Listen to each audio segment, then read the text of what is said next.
It's great to be here at UNC Greensboro.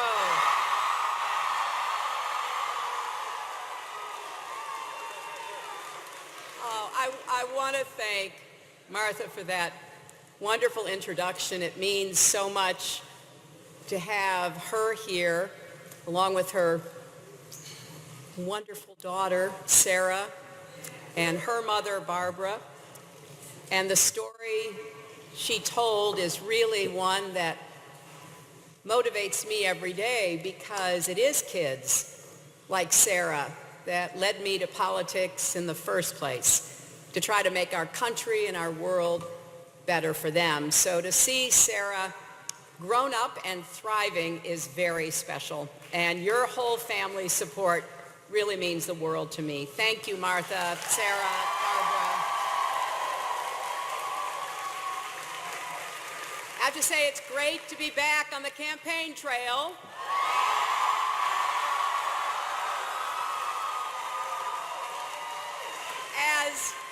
As you may know, I recently had a cough that turned out to be pneumonia. I tried to power through it, but even I had to admit that maybe a few days of rest would do me good. And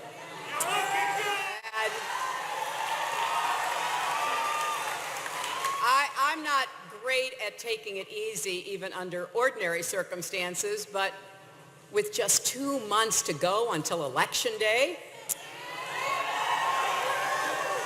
sitting at home was pretty much the last place I wanted to be. But it turns out having a few days to myself was actually a gift. I talked with some old friends. I spent time with our very sweet dogs. I did some thinking. You know, the campaign trail doesn't really encourage reflection. And it's important to sit with your thoughts every now and then.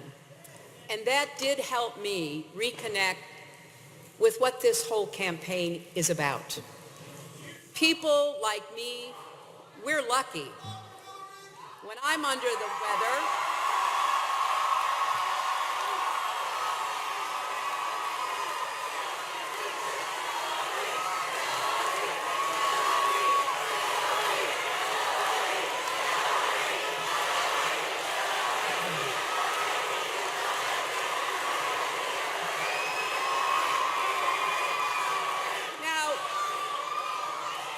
I just want to have a conversation, and other people can wave their arms and their signs, but I want you to think with me for a minute about how I certainly feel lucky. When I'm under the weather, I can afford to take a few days off. Millions of Americans can't. They either go to work sick or they lose a paycheck, don't they? Lots of Americans still don't even have insurance, or they do, but it's too expensive for them to actually use. So they toss back some Tylenols, they chug orange juice, and they hope that the cough or the virus goes away on its own. Lots of working parents can't afford child care, which in many states costs as much as college tuition. So for millions of moms and dads, if they get sick, there's no backup. They're on their own, aren't they?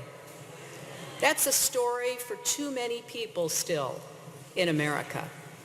When illness strikes or an accident happens, you feel you're on your own. If you lose your job or can't afford college, you're on your own. If your aging parent starts needing more help and you don't know what to do, you're on your own. Life events like these are catastrophic for some families, but mere bumps in the road for others. I have met so many people living on a razor's edge, one illness away from losing their job, one paycheck away from losing their home. And that goes against everything we stand for as Americans, because some things should not come down to luck. Some things should be within reach for everyone, no matter what.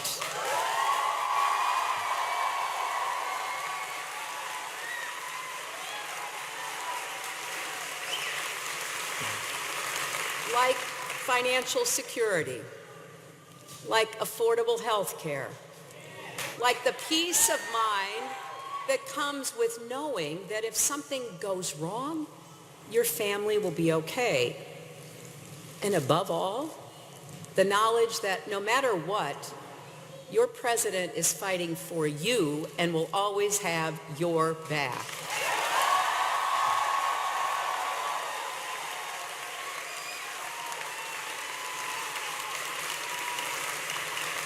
That right there, that's why I got into this race. I am running for everyone working hard to support their families. Everyone who's been knocked down but gets back up.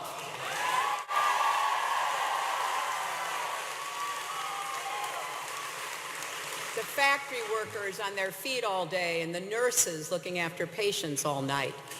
I'm running for young people like so many of you here who dream of changing our world for the better, and for all the parents and grandparents supporting those dreams by dedicating every dollar they can spare to your education.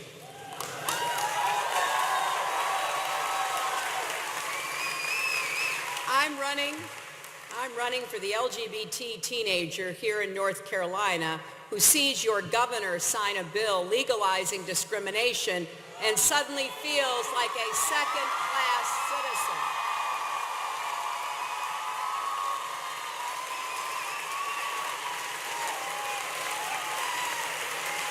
And if anyone wonders what the costs of discrimination are, just ask the people and businesses of North Carolina. Look at what's happening with the NCAA and the ACC. This is where bigotry leads, and we can't afford it, not here, not anywhere else in America.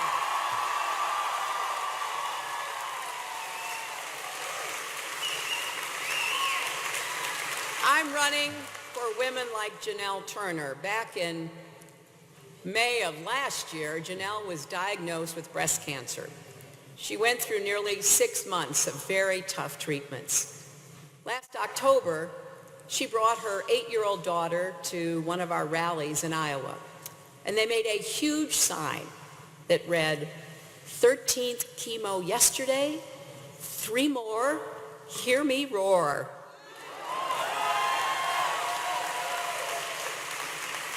Wouldn't you want to meet the woman behind that sign? Well, I sure did. So we got talking and we stayed in touch. She keeps promising me she'll see me at the inauguration, and I tell her I'll keep working to get there, but she'd better be there too. I'm running for her and all the mothers and fathers trying to get and stay healthy so they can be there for their kids. But perhaps most of all, I'm running for those kids.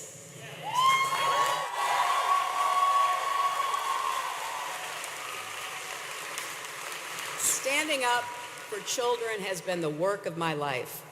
As a lawyer with the Children's Defense Fund, as First Lady in Arkansas, in the White House, as a senator, I have fought for kids housed in adult jails, kids who've been neglected and abused, kids who couldn't get health insurance because of pre-existing conditions, kids with disabilities so they could go to school. You heard today from someone I've known for a long time, now grown up and a lovely young woman, Anastasia Somoza. I learned from my family and my Methodist faith that we are each called to do all the good we can for all the people we can, for however long we can. And to me, that means making sure all our children have the chance to live up to their God-given potentials.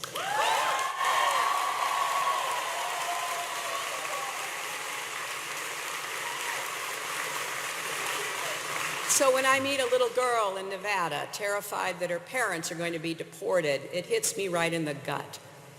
When I meet a little boy in Flint, Michigan, who can't drink the water at home or in school because it's poisoned with lead, that gets me going. All I want to do is get to work, making things better for them. That's why I care so much about national security, too. I want to give our kids a safer world. To me, that means a world with strong allies, more friends, fewer enemies, and fewer nuclear weapons.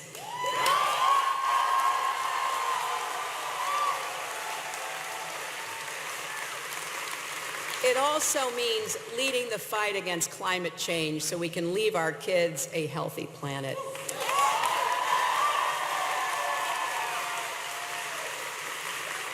My opponent in this race disagrees with me on every one of these fronts.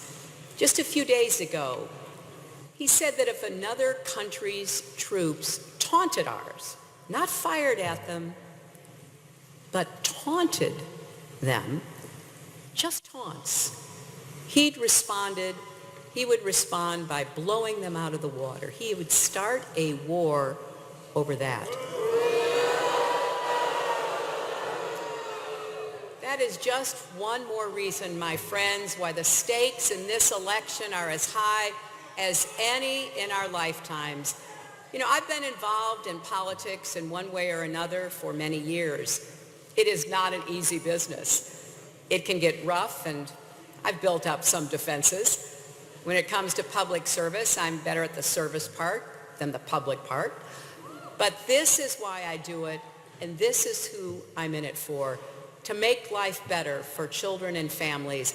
And that's what this race has always been about for me. Well, now we're in the final stretch.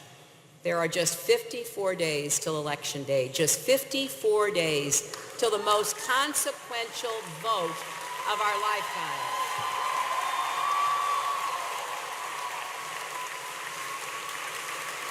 And just a little more than a month until early voting starts here in North Carolina.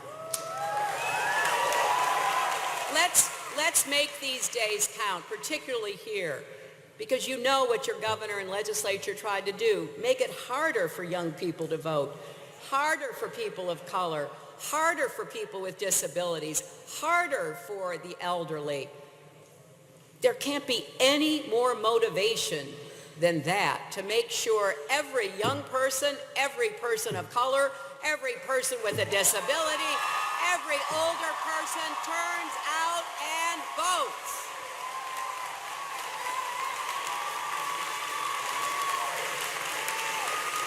So in these final days, let's try to tune out all the chatter and the nonstop analysis that doesn't often have much to do with what the next president has to do to create good jobs, to create opportunity, to make it possible for every young person to afford to go to college or get the skills that you need for the jobs of the future.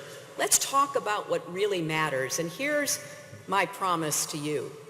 I'm going to close my campaign the way I began my career and the way I will serve as your president should you give me that great honor.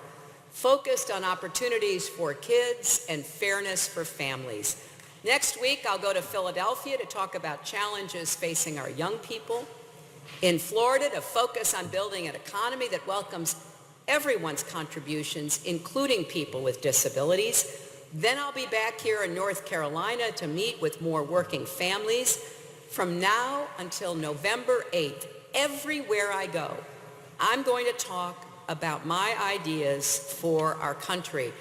You know, my campaign has rolled out detailed plans in 38 different policy areas. Yes, somebody actually counted. Everything from reining in Wall Street to creating good-paying jobs to fighting Alzheimer's, supporting people with autism. You see, I have this old-fashioned notion that if you're running for president, you should say what you plan to do, how you're going to get it done, and how you're going to pay for it.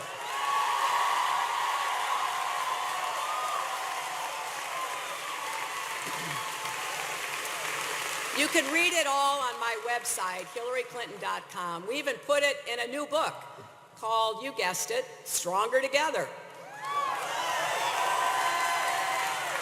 Get a copy of it because it tells you everything Tim Kaine and I intend to do.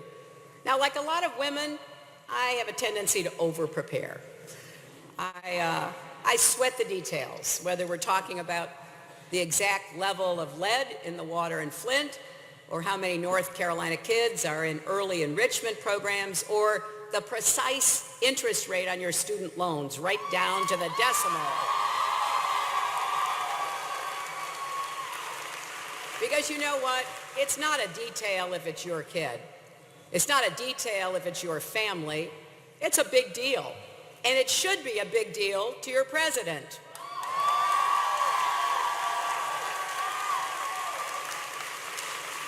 Now, I confess, I'll never be the showman my opponent is, and that's okay with me.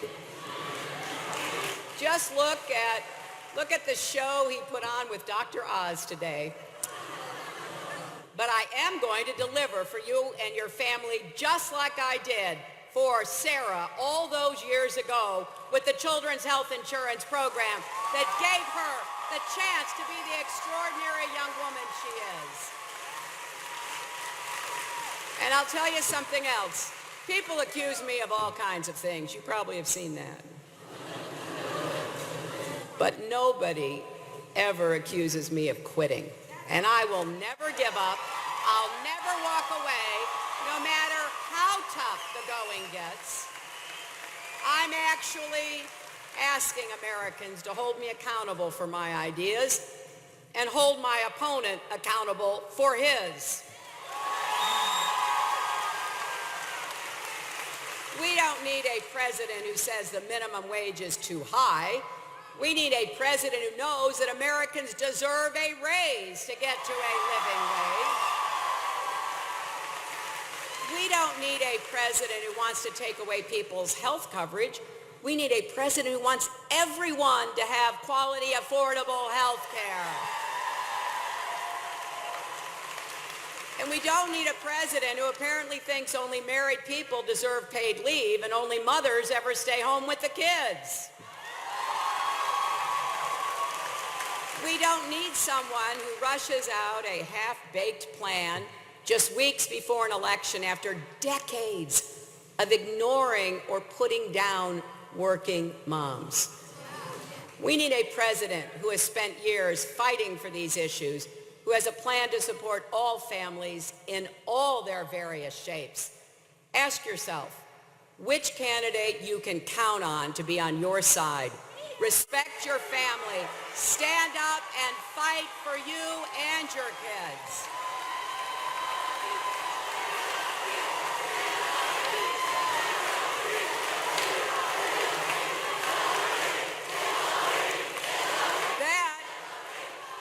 That is who you should vote for on November 8th, because as Michelle Obama said in her fabulous speech at the Democratic Convention,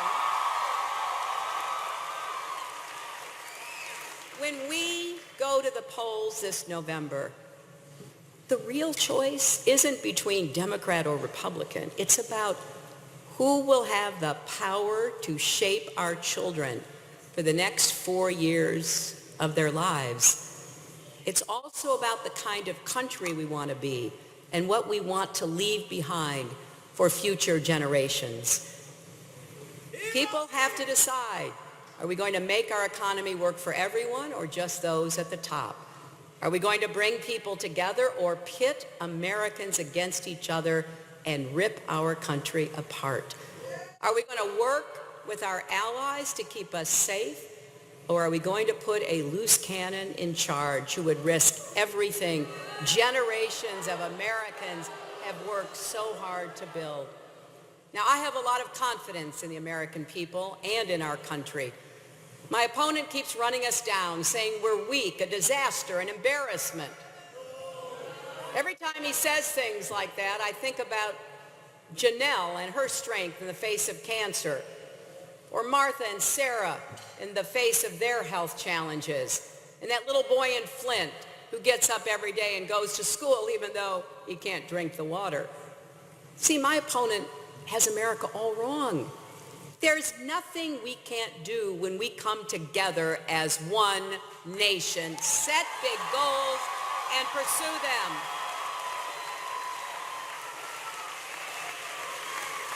And the American dream is big enough for everyone to share in its promise. So if you believe the minimum wage should be a living wage, that no one who works full-time should have to raise their child in poverty, join us. If you believe that every man, woman, and child in America has the right to affordable health care and women should be free to make our own health decisions, join us.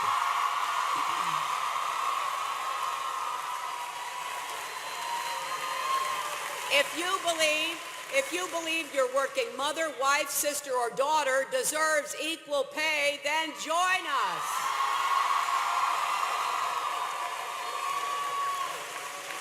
Get involved these last 55 days. Go to HillaryClinton.com or text JOIN, J-O-I-N, to 47246. We need volunteers right here in North Carolina. We can't do this without you. And remember, the presidential race isn't the only one this fall. We've got a lot of important statewide races. Let's come together and send Deborah Ross to represent the people in the Senate. Starting on October 20th, you can register and vote early at the same time at any one-stop early voting site in your county. So the heat is on. Spread the word. Tell your friends, your family, your neighbors. If you share our vision for America's future, come be part of helping us shape it. We do not have a minute to lose. We have so many blessings. Now it's our job to deliver on those and to make sure every single person, and particularly every child, no matter who they are, what they look like, or who they love, is part of the American dream now and way into the future. Let that be our message. Let that be our mission. Please come out and help us fight. Fight for you. Fight for our children. Fight for our families. Let's make America all that it should be.